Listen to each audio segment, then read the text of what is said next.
নমস্কার বন্ধুরা, আপনাদের সবাইকে স্বাগত। আপনারা অনেক রকমভাবে বাঁধাকপি খেয়েছেন। আজকে আমি নিরামিষ বাঁধাকপি করেছি। এইভাবে করে খেয়ে দেখবেন, আপনাদের ভালো লাগবে।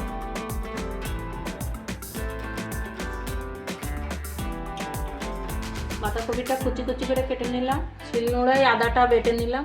অল্প একটু কাঁচা লঙ্কা চিড়ে নিলাম। আলুগুলো ছোট করে কেটে নিলাম। কড়াইতে একটু জল বসালাম। বাঁধাকপিটা সিদ্ধ করে নেব।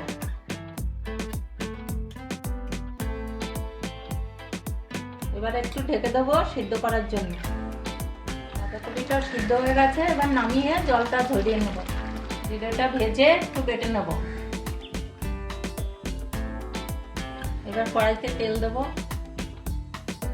শুকনো লঙ্কা দেবো, একটু পাঁচফোড়ন দিয়ে দেবো।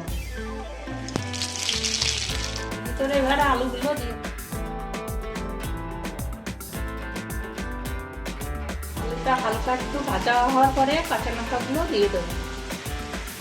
আদা বাটাটাও দিয়ে দেবো। বাঁধাকপিটা এর ভিতরে এবার ঢেলে দেবো।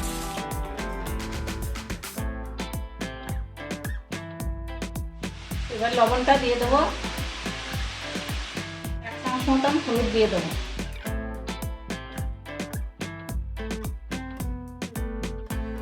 এভাবে কিছুক্ষণ নাড়িয়ে নেবো, সব মশলাটা মিশিয়ে যাবে। তারপরে ঢাকা দিয়ে রাখবো। ভালোভাবে সিদ্ধ করার জন্য আবার একটু ঢাকা দিয়ে রাখলাম। 5 মিনিট ঢাকা দিয়ে রেখেছিলাম। এবার ঢাকনাটা তুলে দেবো। জিরে বাটাটা দিয়ে দেবো। স্বাদের জন্য সামান্য একটু মিষ্টি দিয়ে দেবো। বাঁধাকপিটা প্রায় হয়ে গেছে। এবার ধনে পাতাটা দিয়ে নাড়িয়ে চাড়িয়ে নামিয়ে দেবো।